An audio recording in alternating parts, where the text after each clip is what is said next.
Welcome to the Create the Life You Want podcast, where we break down the journey of people just like you going from dream to ownership in business acquisitions, franchises, and startups. I'm your host, Jeremy Ames. Today's episode is brought to you ad-free by Guidant Financial. Guidant is America's leading company helping aspiring entrepreneurs use retirement funds to buy or start businesses. If you're committed to buying or starting a business, you can find out more about your funding options by going to www.guidantfinancial.com. That's Guidant financial.com. Now, let's get started with the show.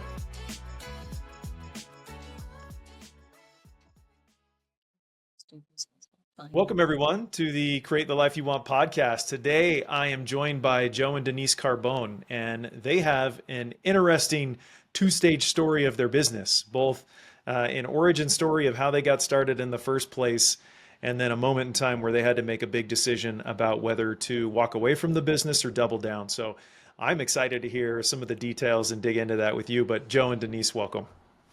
Thanks for having us. Well, first, why don't we talk about the business? So the business is the Welsh Baker. What on earth is the Welsh Baker? What do you do? We primarily specialize in making a product called a Welsh cake. I'm from the country of Wales, originally part of the UK, and it's a traditional product there. You find them in every town you go to. It's similar to a scone, but the thing that's unique about them is that they are cooked on a griddle, like you're making a pancake. They are not baked in the oven. They originate from a time when everyone cooked their foods in the fireplace. There was no stove in the home. And I made them after I came to America for my family at one time, and everyone said, wow, those are great. You should go into business doing this. So the seed was planted in my brain, but at the time I didn't do anything about it. So you were in the States making this for your family. People kept telling you these things are great and somehow unique. Was there ever between the two of you some idea that you wanted to start your own business? I know the seed had been planted, but what was it that finally got you over the edge? Well, I had been working, I've worked in IT for 20 something years and had businesses on the side. So I was familiar with running your own business as like side gigs and stuff. And so the idea of being in business was always something I thought about. It was just, what kind of business do I want to be in? But I was also a full-time IT executive. My wife was, an at-home mom taking care of our kids. We had no particular reason to start a business. Didn't need the money. Certainly don't need, the extra stress and headaches that businesses provide you. So it's always in the back of my mind, but never really had the need. And then as I hit, my late 40s, looking around, there weren't a lot of older people in IT where I worked, and that had always been the case. So I kind of knew at some point, when I reach a certain age, I'm going to be less and less valuable to an organization. I'm going to be more and more a target. And that's exactly what happened in the 2008, 2009 financial crisis. Organizations start cutting back, and the one I was in actually went away eventually. But, they start cutting, the branches, and I was a branch. So there we were, kind of at a crossroads in life, try to find a new job at age 47 in the worst financial crisis that we've ever known, 2008, 2009, with people losing their houses all around us. Or do we do our own thing? Fortunately, we had always lived a frugal lifestyle and our cost of living was very low. And that made it possible for us to consider starting a business. That, coupled with the fact it seemed highly unlikely I was going to find a replacement job very quickly anyway, and my heart just wasn't in it, just didn't want to do it. So as I was preparing to leave the company I'd been working for, Warner Brothers, I was getting on a trip to fly around the world and basically say goodbye to everybody I worked with. I told Denise, I said, hey, why don't you look at these Welsh cake things? They're kind of unique and they're different. Why don't you see what it would take to start a company to do that? And, I'm going to go off and kind of finish out this job I'm working on and then, see what that comes up with. And I got on an airplane. 9 hours later, I landed in Japan, and she had figured out a whole bunch of stuff in that 9 hours, including a place that we could go make them. Because, we weren't going to make them out of our Wow. house. A lot of people talk about doing that, and that was never going to be the case. And so, she had done so much great work and found a place that we were going to make them and everything. I said, okay, when I come back, let's have a look at that. A week later, we were in the kitchen making Welsh cakes. I mean, it just kind of came together very rapidly in the beginning. But we had always thought we wanted to go Yeah, into well, a business.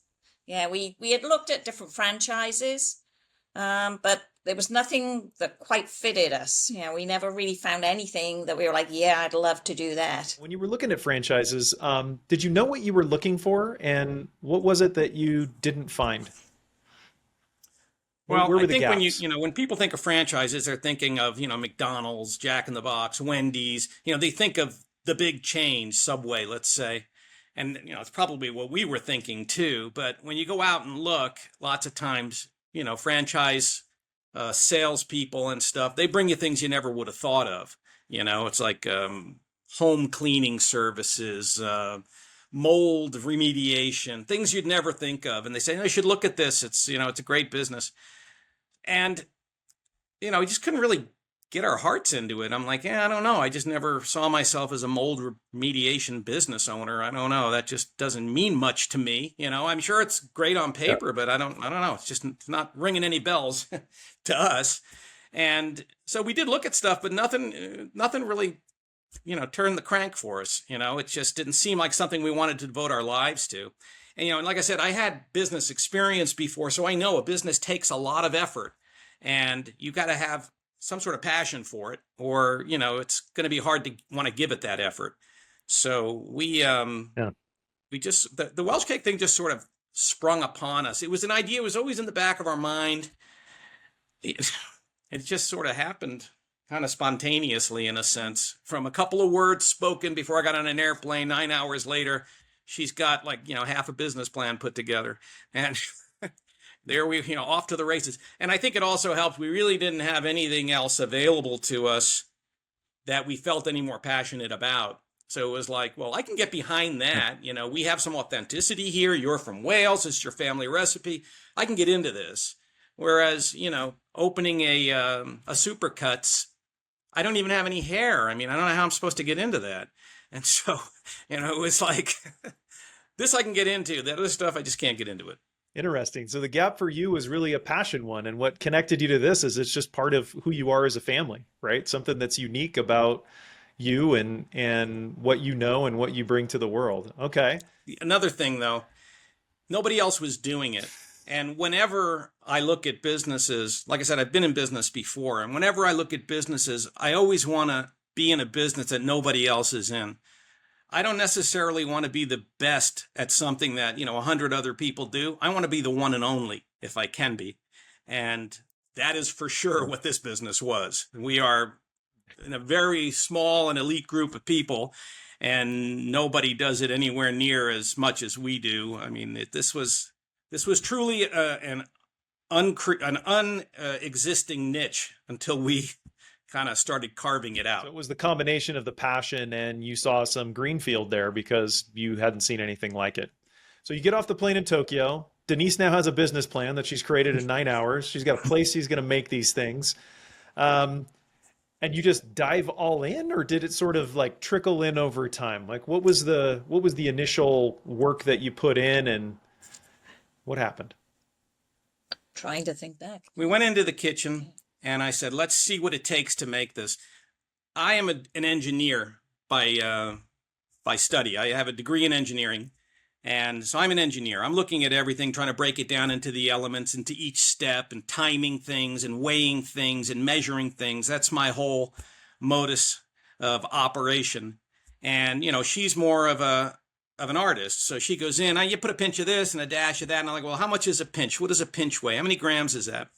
And so we went into the kitchen, and she started making these things, and I'm watching her, and I'm like, well, okay, you did that for 3 minutes, and then the next time you did it for 4 minutes. What's the difference? Well, you do it until it feels right. I'm like, no, this has to be like scientific. So it was really two very opposite ways of looking at things coming together on this process that basically heretofore had really never been automated in the US before. And so I'm sitting here looking at it. We've got to figure out a way to do this efficiently and effectively, but let me understand how it's done at all. How did grandma do it? Okay, now how can maybe we do this more automatically or something?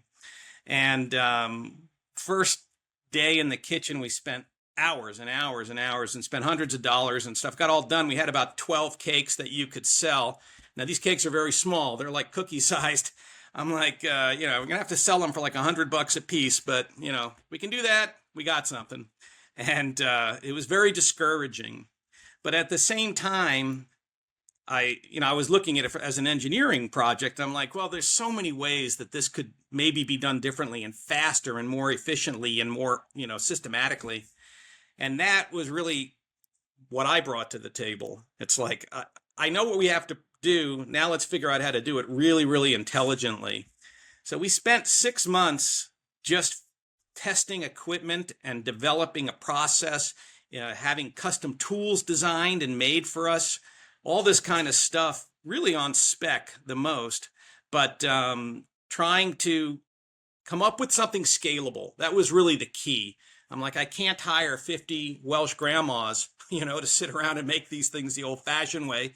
We have to, get regular people to make this like one person can do as many as 10 grandmas. That's what we need to figure out. So we did. We spent 6 months doing that, and she'll tell you, we came very close to giving up many times. And in that 6 months, because everything is a bunch of hurry up and wait, spend a bunch of money, find out it doesn't work the way you thought it would, spend some more money, doesn't work. There's a lot of experimentation cost that, you don't really realize you're going to encounter. And when you first go into it, you're all excited, like, oh yeah, I have this great idea. We'll do this. We'll design this thing. I'm like, oh, let's go get that made. Okay, $1,000. Okay, it'll be fine. And then you go have it made, and then you test it, and you're like, oh yeah, that doesn't work. Okay, let's do it again. Oh, it's another $1,000. Oh, well, I guess we just lost $1,000. Guess we're gonna go waste another $1,000. And after a while, you start to recognize the pattern, and it scares you a little. You're like, well, I have to try something. I'm pretty sure it isn't gonna work. I don't know why, because they always seem like they're gonna work and then they don't, but I'm gonna have to try this thing that it seems like it should work, but they never work, but we'll try it. And then once it doesn't work, we'll know how it doesn't work. We'll know how to change it. Then we'll try it again. You have to kind of get yourself into that mindset that, you are going to fail. This isn't going to work, but you need to figure out how it doesn't work to figure out how to take the next step. And that is something, they don't teach you in school. That's something you only learn, when you get thrown in and we throw yourself in. Yeah, we've more or less accepted it. Usually takes 3 prototypes to actually come up with the final one. Yeah. And the final one will only be about 85% good. You never get 100% good. You get within striking distance, then you sort of give up. You're like, that's good enough. Okay, that'll work. What kept you going for the 6 months where you had all these stops and starts? And I guess a belief that it would work. Yeah, I mean, the good thing is having a partner. I think it'd be very hard to do this alone, because when there's 2 of you, it's very typical that, one of you will want to give up at some point or another, be discouraged by something. And the other one's like, well, it's not that bad. If you look at it this way, maybe we can make that work. And you're like, okay. If you have one person, there's nobody to pick them up. So we kind of pick each other up. And this is in the early days. I mean, in the early days, there was a lot of doubt and a lot of trial and error, mostly error. And you need each other to kind of keep you going. So I always think having a partner is like a very important part of things like what we're doing, to split the burden, to split the anxiety and the uncertainty, and to kind of pick each other up. And, we won't usually both be negative at the same time, I guess, or pessimistic, I should say. Usually won't be at the same time. So one of us will jump off the cliff and the other one will pull you back, is what we do. Yeah, you seem like a dynamic duo in terms of bringing different sides of what's needed, where you have someone who has the real intuitive feel for what needs to happen, and then someone who is just asking some of the basic questions and want to break it down to its component pieces. So it strikes me you're spending 6 months just figuring out how to make this at scale. Mm-hmm. You still have to figure out how to sell it. So you get 6 months in. What was different 6 months later about what you created, and then what did you have to go figure out? We didn't know how to sell it. I mean, we had the same dreams most business people do. Oh, we'll sell it through Whole Foods and Trader Joe's, which are big chains here. We'll sell it through them. Like, we've never done that before. We have no idea how that works or if that would even be a good idea. It's just that's what everybody thinks you do. That's what you think you're supposed to do. And I can't sell it if I don't know how to make it. So I had to be able to make it. That was like the first thing in my mind. But we didn't really think about how to sell it. And I guess initially we thought we'd sell it online, which, if you think about it, that was 15 years ago. Who bought food online 15 years ago? No. Nobody, right? And so we had a business idea to sell it online that at the time people would laugh at. It's like, I don't buy food online. Nobody buys food online. That's all changed. That's radically changed. But so I guess we were ahead of our time, but in a way sort of naive. And then the lady whose kitchen we were working out of, she kept telling us, you need to do events. I go and I set up a booth and I do events. That's what you need to be doing. And we were like, no, that's not what I envisioned. I don't want to do that. But she just kept pushing that concept. And then in the end, we're like, okay, we'll give it a try. And we go to a local festival. We had the most unconventional booth because we split a booth between the two of us. One side is Jamaican food and the other side is Welsh cakes. And it's like, those two things don't go together. But that's how we figured out how to sell it. We got there. I mean, we'd spent all day making, maybe even 3 days, making all these Welsh cakes. And I think we sold out in about 3 hours. So we're like, oh it's wow. a 2-day event. So I said, I guess we got to go make some more. Yeah, that was crazy. But So that was really the validation then. How soon into the story was that? So you spend 6 months trying to figure out how to produce this stuff at scale, or you think at scale. Then you take it, how long before you went to your first event?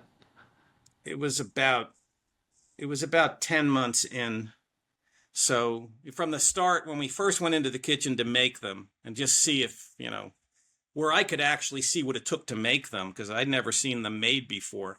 From that day to the first event was probably about 10 months. 6 months spent kind of working on the process. And then I don't know what we did. I think we were trying to sell them online. I don't even remember if we were or we weren't. I think we putting together a website. There's a lot of upfront cost. I should mention that this whole time I was working as a consultant for the company I used to work for part-time. So Got it. it wasn't like I was spending. You had some income coming in. I had income coming in, which was helpful, but also, a little bit of my time I had to go work for them. So I was probably spending half time. So 10 months was really like 5 months of solid effort because I was half time working as a consultant to sort of keep the lights on and everything. But And is that how you funded it out of the gates? Is that you worked these sort of side consulting jobs and then use the rest of your time to try and build it up? yeah, I mean, we were fortunate in that the kitchen that we were using was a very, very beautiful kitchen designed to mass produce a food product that the person who designed it never brought their business to bear. They just never did what they set out to do. So they had this big, beautiful kitchen and this huge lease that they had to pay and nothing to sell. So they were really in a bad way. And it was 2009, 2010. The economy was in tatters. There was, it was a bad time to be in that position.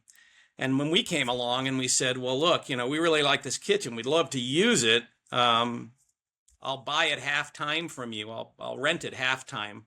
You use it the other half, and I'll use it, one half, and we'll try to build our business in here. It was a great way to get going because we didn't have to go build a kitchen. That's a huge step. That's you know, Huge. $100,000, $200,000 step. We didn't have to take that, but we got use of one. You know, it cost us. We had to rent it, but we didn't have to put out a boatload of money. So that was a big part of our success, I guess. If we owe that kitchen some credit. And so 10 months in is when you get your first real break with the business. You figured out how to produce it, and now you're like, wait a second, maybe this is the recipe for how to sell it, go into these festivals. So what did you do from there? You sell out in 3 days, and then what? So what was interesting is we had been trying to sell it online and really not getting anywhere because A, people weren't buying food online, and B, nobody knows what a Welsh cake is. They don't know what it is. They don't know what it tastes like. They're not about to go buy a bunch of them to find out that they don't like them. There's no easy way to sample them across the internet. And so it was really like a website that was never going to get any traction. You could advertise it all you want, but you can't overcome that unfamiliarity problem. Well, as soon as we did this festival, one thing we did have the presence of mind to do was to have business cards made with our website on it and say, hey, if you like them, go to our website, buy some more. And right after the festival, we started getting online business. And then immediately the light bulb went on. I said, yeah, we want to be an online merchant. The way we do that is by becoming a festival merchant. We have to be on the road selling these all the time to people who then know what it is they're buying and won't have any problem going online to buy more. See, now we've taken out all the uncertainty. So we became an online merchant by becoming a festival merchant. And we didn't want to be a festival merchant, but it was like the road that we had to take. It also, we made money. Festivals are kind of nice. You do a lot of business in a short period of time. People are, you're ringing up things left and right. Every minute you're taking money in if you do it right. And, it's kind of a nice feeling, when you get all done and you've got empty boxes and a bunch of cash. You're like, oh, okay, this is good. And so that's what we became festival merchants pretty quickly after our first successful festival. It's like, that's what we need to do. Yeah, it sounds like what you've identified is because you had a product, no one knew what it was. The festival was essentially your marketing. Marketing to that fill paid your us. pipeline for sales in the future. Marketing you that got paid to us. market. That's awesome. I made that point very clear to many people. I'm like, yeah, because everybody wants you to spend money on advertising and marketing. I said, yeah, and marketing generally costs you. I said, but that marketing pays us. You spend $500 to get into a festival and you sell thousands of dollars worth of your product.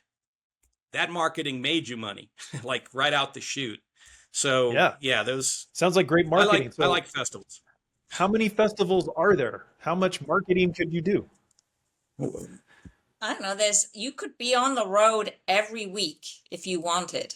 I mean, and we did for a while.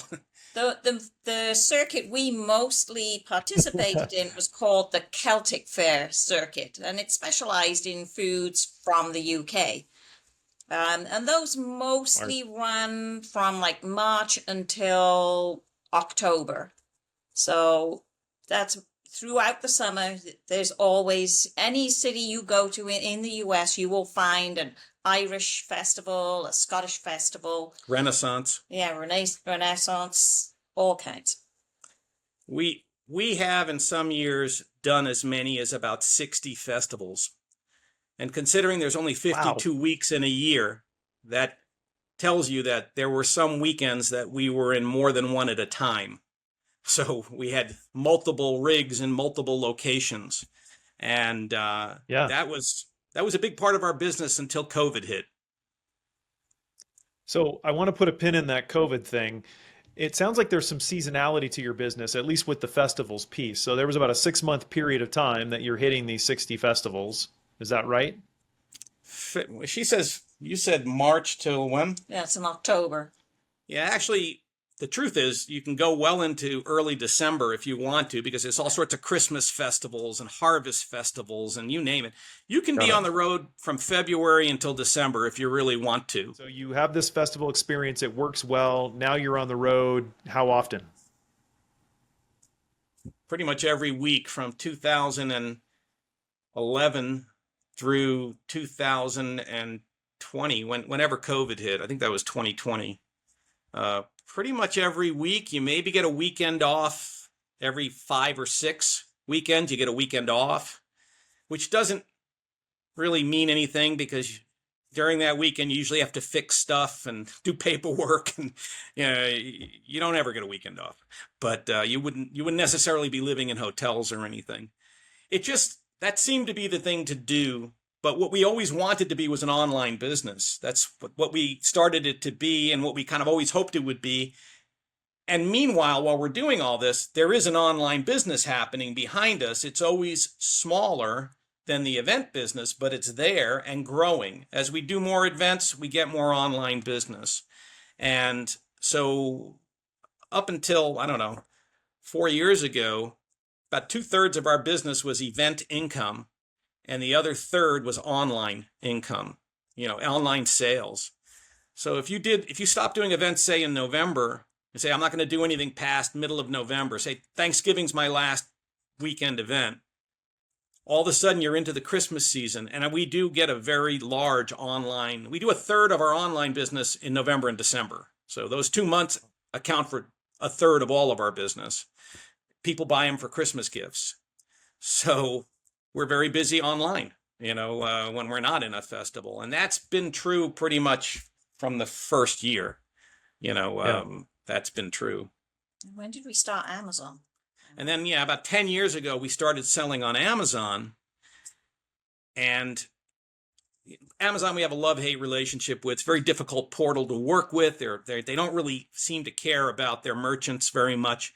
But we look at it as, this is a 24-hour-a-day festival that we don't have to go to. It's just always running out there. People are finding us and ordering. There are people that don't know the product somehow or another. They're coming across it, either through advertising or recommendations. Amazon promotes it sometimes. And, it's not, in the beginning, for many years, it wasn't very much. It was a very small sort of trickle of business. But it had one very interesting characteristic, is that it doubled every year. And anybody that knows anything knows that if something doubles every year, it doesn't take very long for that to become significant.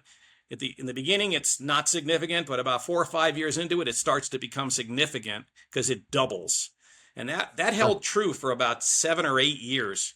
So by year 8, Amazon sales were as big as our own festival sales, but it represented the same number of sales, but 100% of those people didn't know what they were buying.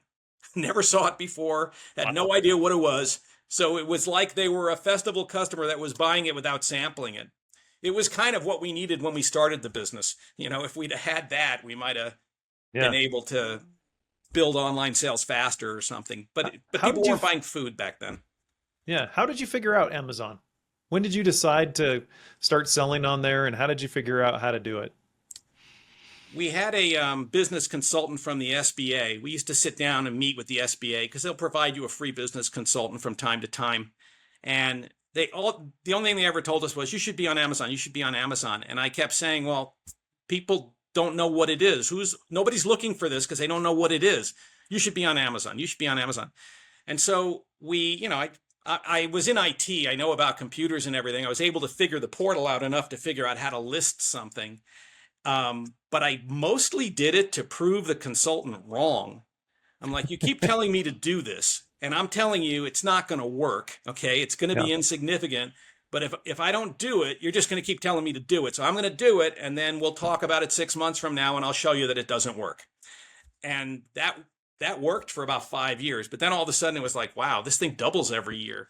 Now all of a sudden this is significant. It's still a difficult portal, and it's still a love-hate relationship, but I can't ignore the fact that I sell more on Amazon on some days than I do on my own website. And I've been selling on my own website for, much longer than that. And so we can't deny what it brings us, even though we wish it was coming a different way. They're not our favorite, but they are big and they are important. So you sort of need to be there. So at some point in this 2010 to 2020, so the pre-COVID years, I understand that you had a real big decision point that you faced in the business. So can you talk about when that was and how big the business was at that point and what the decision was that you were working through? Sure. I think it had to do with your commercial kitchen space. You had this great space with probably subsidized rent, essentially. Yeah, well, I mean, as we grew, we needed more and more kitchen time. And so, that's the one thing, there's an old saying that in the best of times, in the worst of times, you have a landlord. In the best of times, you have a partner. They as soon as they see you're doing well, they want more. They want more from you, right? If you're not doing so well, they're just happy you pay the rent. But if they think you're doing well, they want a piece of the action. It's just the way it is. And so in 2017, we had been growing pretty steadily for those 7 years of business. And it just became every year was new demands, and every year was, we may have to like write a new lease, or we may not be able to renew the lease. It was always kind of an underlying feeling of we could lose this kitchen at any moment. And then what are we going to do? Are we prepared now to go build a kitchen? That's a big undertaking. And we hadn't had to do it up until then. And so in 2017, it all sort of came to a head, and it looked like the kitchen was not going to renew the lease, is what they were kind of arguing about, mostly because they wanted to rent it out to somebody else for even more money than we were willing to pay. And that's when we said, hey, why don't we got to decide what to do. We're either going to shut this thing down and walk away, which seems unfair because we put so much into it and it's grown every year, and we're good at it, and we have a lot of customers, and they will be very disappointed. Or we got to go our own direction. We got to get our own place and not be beholden to landlords and stuff like that. And that's that was 2017 when we did that. It was a huge step. We went and mostly emptied out our retirement accounts, and used the money to buy a building and fit it out with a kitchen.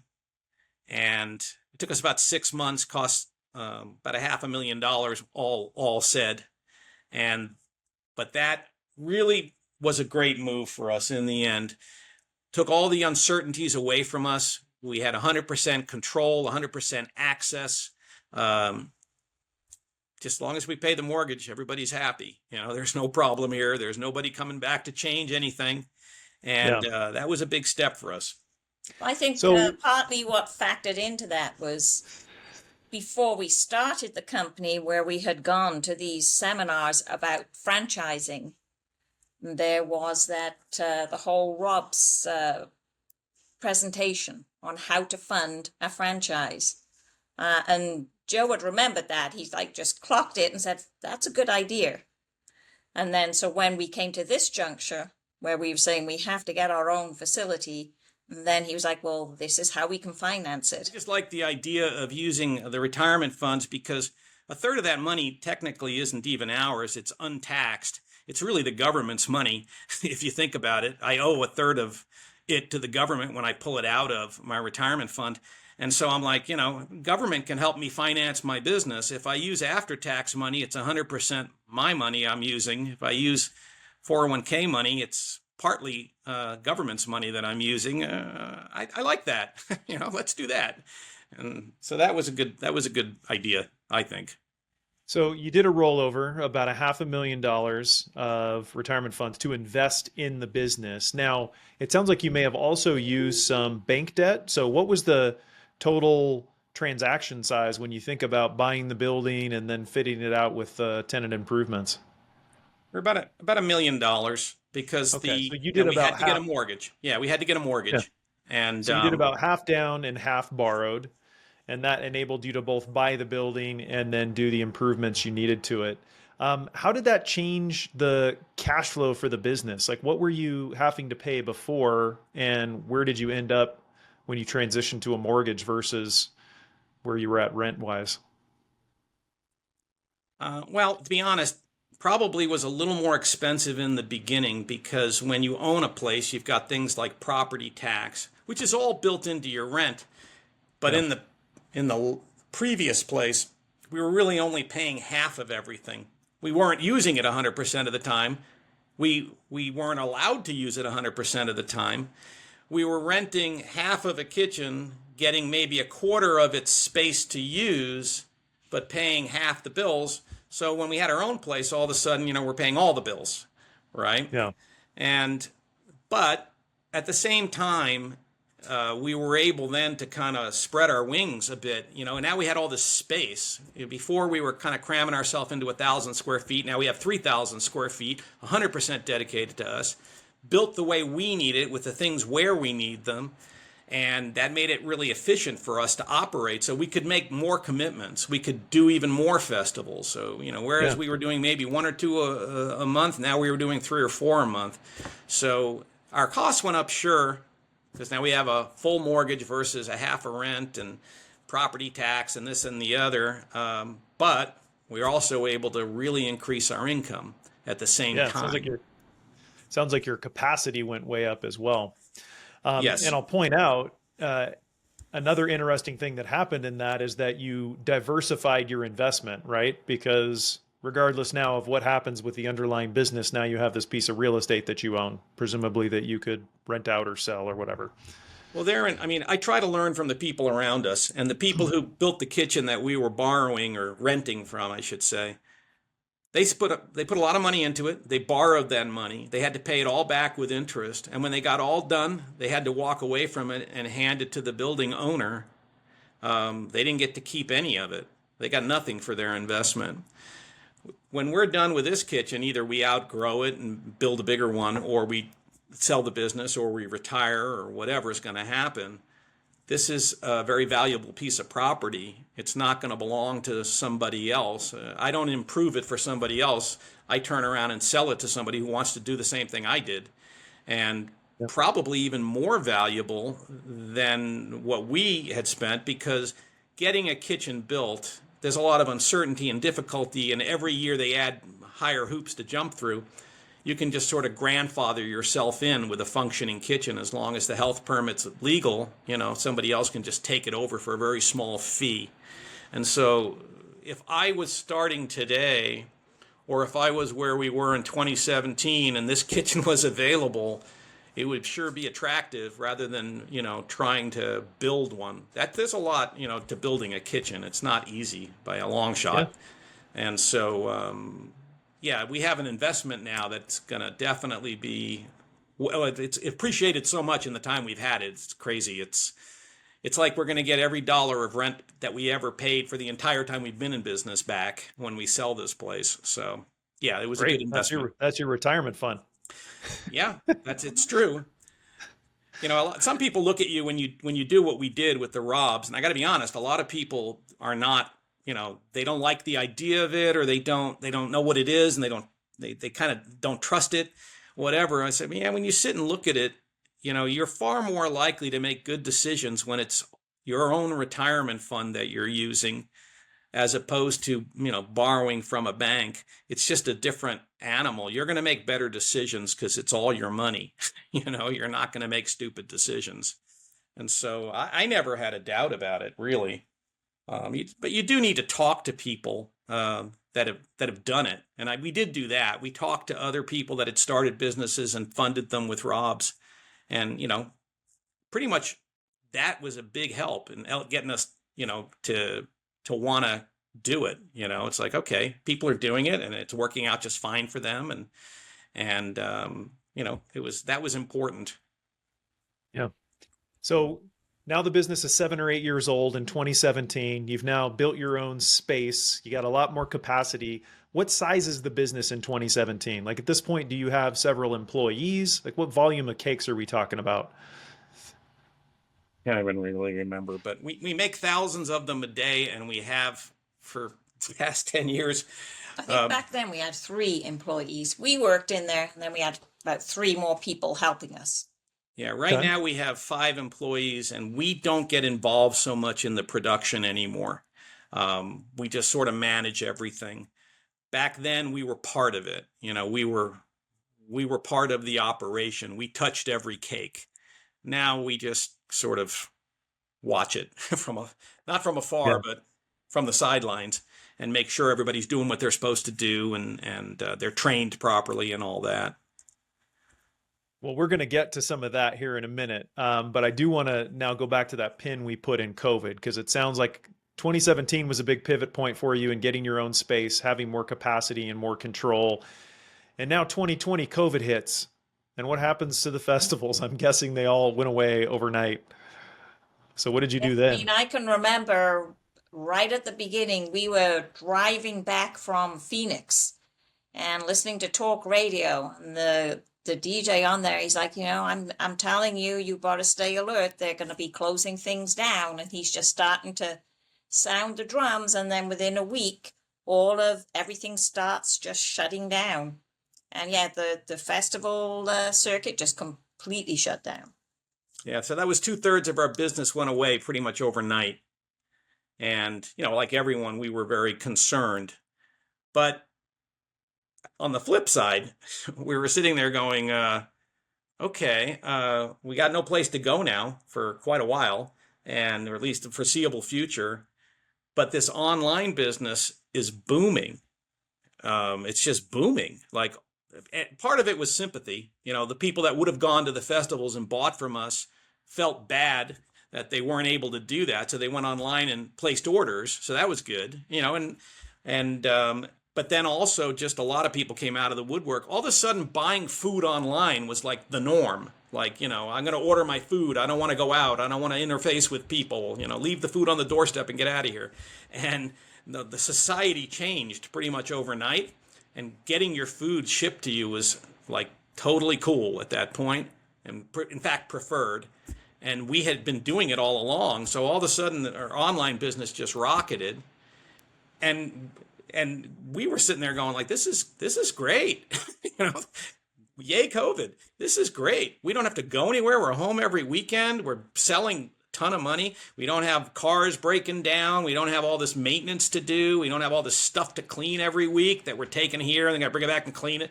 It's like all this crap went away, and we got all this business in its place. Now, it was less business, but there were also a lot less costs. We don't have all these travel costs and everything, and festival costs and everything. And we turned back into like a little family business because, our two kids at this point now, they're college students, and everything goes online, and, everyone's got to stay in their little bubble. You're not allowed to mingle. So we're like, hey, we all live in the same household. Guess what, kids? You're working. Let's make some Welsh cakes. Now. You work for us now. If you like eating and you like electricity at home, then you will come and work for us in the kitchen, because now we're not exposing ourselves to anybody we're not already exposed to. So, we became that very small family business with just us and our kids for a little while. And we were stressed because the business was really good. I mean, it was stressful. You not only had to make the product, you also had to ship it out all the time. It was constant. We were stressed, but it was good. And we thoroughly rethought the business after that. We said, at some point this is going to pass and festivals are going to come back online. And now we have to decide, what do we really want to do? Do we want to continue to, go back out into festivals, or do we want to keep this online thing alive? And so we kind of pivoted. We said, no, we're going to go back to festivals, but just the ones we want to do. We're going to be a lot more selective. And there used to be a thought that if you weren't in a festival, it's like a festival's better than nothing. It's like a lousy festival's better than doing nothing. That used to be the way we thought. Then it became like, we only want to do the good festivals because we've got this online business and it's keeping us alive and it's doing really well and we like it and it's easier to do. And it has this one particular aspect that's way better than festivals, which is people pay for the product before you make it. Whereas with a festival, you have to guess what you're going to sell, make it, get it there, and hope you have the right amount. If you don't have enough, well, you leave a lot of money on the table. If you bring too much, now what do I do with it, right? It's a fresh made product. I have to give it away. And so there's a lot of risk involved with festivals, and there's essentially none with online business. And so that everything changed after COVID. We tailed back the festivals and kept only the good and the big ones. And now we're starting to, it's kind of sense franchise, because we're turning to other vendors who don't really have an option. They can't sell online what they sell. And we're saying, hey, why don't you sell our product? You know that we have a following. people will come looking for it. They'll come to you, and then you can make some money on it. So we become like wholesalers now. Yeah. And a lot of the festivals that we used to go to, we don't go to anymore, but somebody else sells it for us. So we kind of get the best of both worlds. What I love about this part of the story is you've been operating this business now for 11 years, and it takes a global pandemic for the two of you to step back and go, wait a second, what actual life do we want to live? We've been doing this on the road thing for 8 or 9 years, and we don't actually love it. This has been nice staying in one place most of the time. And so it's a chance for you to step back and reinvent how you want to show up and live in your business. So talk to us a little bit about that, because that's a piece that's really aligned with this idea of create the life you want. And it sounds like that really started to happen for you in 2020, where you're like, wait a second, what is the life we want? And now how do we build the business to serve that? And think of that as the constraint rather than feel like we have to keep doing everything the way that we did it when we started. It's hard to change, especially something that, familiarity is very easy to get stuck in. And it's like, well, I know how to do this. Even though I don't love doing it, I know how to do it. And I kind of pretty much understand what the outcome's going to be. So even though it's risky, I understand the risk. I know what the risk is. And making changes is always hard. But it's really like a mindset. I started to think about things, and I said, well, we spend all this money on gas, and we spend all this money on hotels, and we spend all this money on festival fees. If you took all that money and added up, it's a ton of money that we're putting out. If I put half of that into advertising on like Amazon and online social media advertising, who knows? I don't really know what that would do. I've never done it. So maybe we should do it. Like we didn't do festivals knowing that was going to become our main business. We just did it because people told us we should. And we did it, and it turned out like, oh, that's a good thing to do. Then I said, well, why don't we start throwing money at advertising and see what that does? If we do it right, maybe it'll be a good thing. And that's what we did. We started taking all the money we would have sent to festivals and using like half of it on online, and it worked. It's like, oh, look, we can boost our sales now.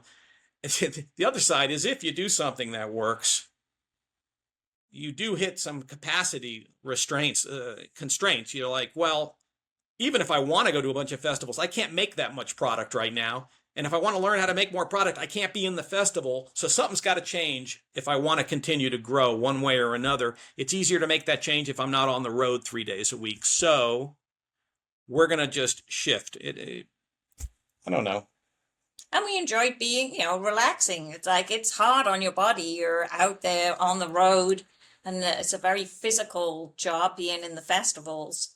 And I say we enjoyed the downtime, and the mindset, it then became about how to be more efficient. And it's like, okay, now we've got time. Perhaps we need to automate things and try and, increase our capacity, but, keeping the time we're in the kitchen down. So it was just a different way. It changed your mind. And so you viewed things differently. In the end of the day, Denise will tell you, and this is like a common thing, we are very different, the two of us. I'm very analytical and scientific and everything, and she's less that way. But we do like being together. So whether we're on the road or we're working in the kitchen or we're packing boxes or, doing paperwork, we like being together, and that helps a lot. It's much more fun to be together at home than in a crappy hotel in some, backwards town that you didn't know existed and wish you didn't now. But, it's a good place to be if you want to sell stuff, but otherwise, I never wanted to be here. Did you want to be here? No. I'm happy we're together, but this isn't where we want to be. And so when the online business began to grow because of COVID, it was pretty easy to make the decision. It's like it's easier because we enjoy this and we enjoy being together. Let's be together where we like being together, as opposed to where we thought we had to be. We can be many places if we want to. It's up to us to decide that.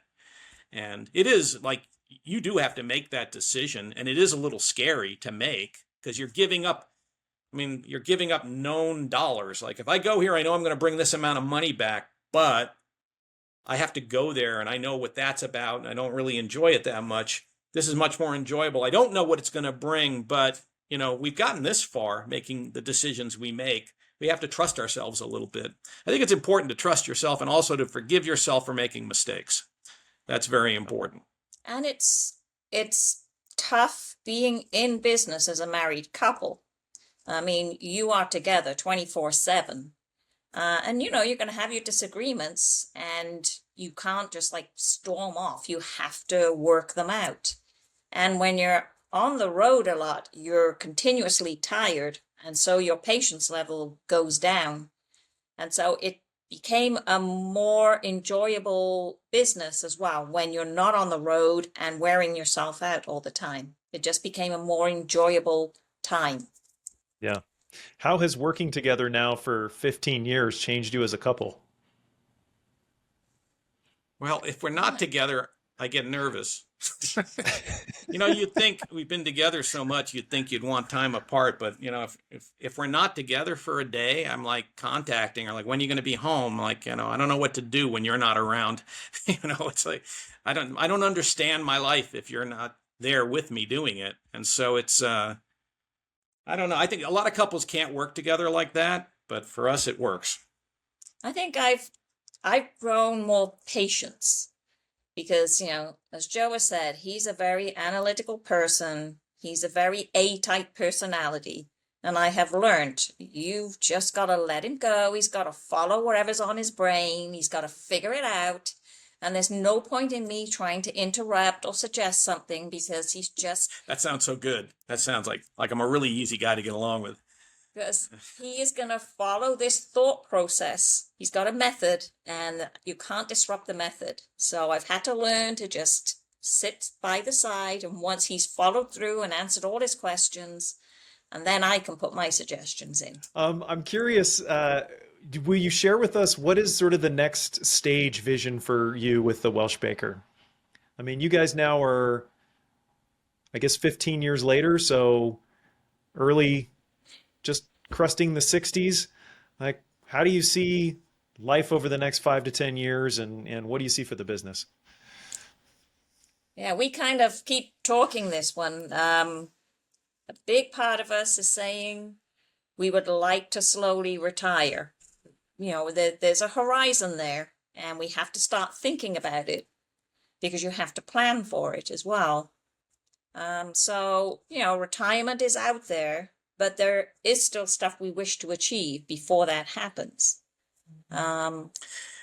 It's a very difficult question, and it makes me wish we'd started 10 years earlier. I would love to be 10 years younger than I am right now so that I'm not thinking about retirement. It's still like way out there. It's not something that you're really thinking about. But I'm 62 this year in November, and so is she because we're almost the same age. And we're like, okay, theoretically, people retire at 67, supposedly. That's like a big number. The funny thing is, on the festival circuit, there's people out there that never retire until they like die in their booth because they can't. And we're not in that position. We have options. And so in some respects, when we look at other people that have their businesses, I'm inspired by them. Oh, how old are you? 75. Oh, wow. Okay, well, I got plenty of time. I don't even be thinking about it. You're still going. You look as young as I do. And then there's other people. How old are you? 80. Wow, you're 80? Unbelievable. I would have never guessed. Then we go back and we talk to each other. Do you want to be doing this at 80? No, I don't want to be doing this at 80. This is too much work. And so we know that retirement's coming. We keep telling ourselves it's 5 years out. Ask me in 5 years. That's, I guess, the answer to that one. We're ready for it. That's the truth. I hope that we can sell the business. That's really kind of what we wanted to do. It'd be really nice if we could turn it over to our kids, but neither one of them is yet in the position to want to do it. And I think part of it is because they know how hard it is. I mean, it is an all-consuming thing. We are successful simply because we spend 90% of our time on this business. 10% is everything else in life.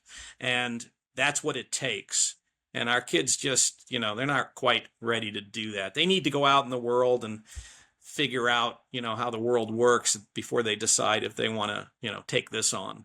So I don't have anybody to just hand it to, unfortunately. Be nice to be able to sell it.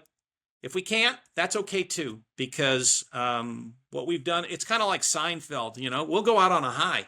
We got a beautiful product. Everybody loves it. We got thousands of customers. It was great, folks. I'm sorry, but we got to go now. We've got, mint juleps to drink or whatever. We got things to do that 68-year-olds do. We want to go do it. And so I'm not sure yet. We're hoping that we find a buyer at some point. Yeah. I will say this, other people we know with businesses nowhere near as good as ours in terms of customer following and the quality and the amount of investment that they've made, and the just everything we do is like worlds better than theirs. They've sold their businesses. And so Yep. I think we'll be able to sell it, and then we'll just sort of march off into the sunset. But I would like for it to exist and continue on without us, because literally 50,000 people buy from us. That's a lot of people to disappoint. And some of these people, they'll show up at our doorstep if all of a sudden we don't stop answering the phone or something. They will show up. They want their cakes. And so we don't want to disappoint. Let me just tell you, because I've talked with many, many customers who have been business owners and many, many friends who are business owners. If you have a profitable business with a unique, interesting product, you're going to be able to sell it. The question is just, how long will it take you to find the right person that you feel comfortable handing this sort of legacy to? Because in many ways, this is a piece of you. I mean, you've invested 15 plus years of your life to create something that represents a part of your culture, and it's become a part of how you've created something together as a couple. So I think that's going to be the bigger challenge for you, is to find somebody that you feel that alignment with, rather than somebody who's willing to just, pay you money for the business. Well, in the end of the day, what for us, we make a Welsh cake. My wife is Welsh. That's the authenticity. That's the real deal. If we were, if there was no authenticity to it, it would have never worked. And so it has to be handed off in the same way. It's got to go to somebody who can have a background that sort of fits it. You can't just turn it. It's not like a pizza parlor, where you can stick anybody in the kitchen. There's an authenticity that has to be there. And so you're right. It has to be the right person or the right couple. I firmly believe you need a partner in any business, but a couple, I would think, or two people that want to share the joy. And I'm sure they're out there. We just haven't gone looking for them yet. So yeah. Well, I have two final questions for you, and then I'm going to let you guys go here, be respectful of your time. So my first question is, Welsh cakes, how can people find you? I'm going to order a box, and what I want to know, Denise, is how I get me one of those Welsh Baker t-shirts. Is that on the website too? No, we don't sell the t-shirts. We should, but we don't. We'll give you one, don't worry. So the website is welshbaker.com, and there's lots of interesting things on that website. Or Facebook /Welsh Baker. It's another way to find us. Go to our social media page. We're also on Instagram. That's the way you buy them. Right. So welshbaker.com. If people want to try a Welsh cake, I certainly do. And my last question is, if you were talking to someone and they came to you, they're an aspiring business owner, they're thinking about going down this path, you've been at this for more than 15 years, what's the most important thing you would want to share with them? I think you have to be patient, and there's a lot of perseverance. You're gonna hit a lot of roadblocks, but you can get over them. But you have to have the determination and the patience to succeed. The funny thing is, a lot of people do ask. I've been asked the question many times. And in our old kitchen, one of the deals I had was any new prospective users, the owner would have me interview them to see if they had what it took to be in business. And so I would always tell people, the business is like a farm in a way. There's a lot of upfront work and cost involved, and it's only if you do all that work and you do it perfectly, and you don't have, like a terrible drought or a horrible windstorm. There's all sorts of other factors that are just sort of luck-based that you have to steer clear of. I said, and then if you do all that stuff, then you'll have a harvest. So a lot of people that I would encounter that would question me about, I want to start my own business. What do you think of this? I would always say the same thing. Look, it takes money to start a business. Unless all you're selling is your time, a business like ours, especially where you need equipment and ingredients and advertising, this, that, and the other, it takes money to start a business, which is same as a farm. You got to buy the seed, you got to pay somebody to spread it and water, you got to buy water, you got to do all this stuff just to get a crop. Okay. And so don't go into it thinking you're going to make money for the first several years, because you're probably not. If you do, great. But your business plan, if it's built on that, you're probably going to fail, because that's just not how businesses work. They usually cost you money the first year or 2, 3 years even into it. And then once you get over all that initial stuff and you've done all your experimentation costs, got that all out of the way, then all of a sudden you can start to make some money. And so for me, when I look at other people going into business, like, make sure that you have money to do it with before you start. I always think it's important to have a partner, because I can't imagine how I would do this without her. And I can put words in her mouth to say she wouldn't be able to do it without me. That I'm sure of. Neither one of us could do it without the other. And I don't think so highly of myself to think that there aren't people smarter than me, but I think pretty highly of myself. And I don't think one person can do what it takes lots of times in a business, especially like ours. So having a partner, I think, is very important, and being patient and just keeping going at it. And I think Edison said it, it's like everything that you do that doesn't work, you've learned like one more thing not to do. It's like, okay, well, we've just learned another way that light bulbs don't work. So let's keep going until we figure out how they do work. And that is very important. And if we had never done that in the early days, we would have never overcame that 6 months of basic fumbling around, figuring out how things work. We would have never gotten to the end of that if we'd just given up because we failed a few times. Failure is kind of part of the deal. And that, and being properly resourced to begin with, have enough money to get you through the beginning, or at least a way to pay the bills. That's what's important, I think. What she said earlier is very true. It takes 3 times to get something right. And no matter how smart you are, you'll never get it right the first time. So just recognize that you're going to do things more than once to figure, again, learning the wrong way to do it, or figuring out what was missing in your first approach. Accept that. And she'll tell you, we're still fixing things that, we were doing from day one. Every festival, there's a little tweak, a little this, a little that. Every week in the kitchen, there's, what if we were to change that and make it square instead of round? It's like, why didn't we think of that? Oh my God, I've been doing this 15 years. Brilliant. It's like, it just comes to you, and you have to be willing to go through that. You have to be willing to do things wrong a few times, and that's important.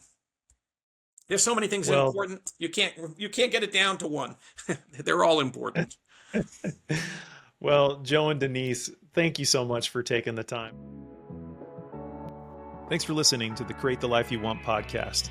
If you like what you heard, you can subscribe to future episodes by clicking the subscribe button, where. If you're an aspiring business owner, you may also want to subscribe to the Create the Life You Want newsletter for more inspiration and tips delivered to your inbox every week.